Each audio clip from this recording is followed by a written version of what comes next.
بسم الله الرحمن الرحيم يا أيها الذين آمنوا لا تلهكم أموالكم ولا أولادكم عن ذكر الله ومن يفعل ذلك فأولئك هم الخاسرون আল্লাহ রব্বুল আলামিন বলেন, হে ঈমানদারগণ,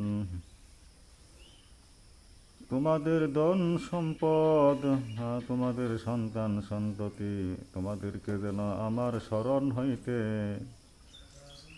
অতএব আমার ইবাদত বন্দিগি হইতে তোমাদেরকে যেন গাফেল না করিয়া দেয়। যাহারাই এরূপ করিবে তাহারাই ক্ষতিগ্রস্ত।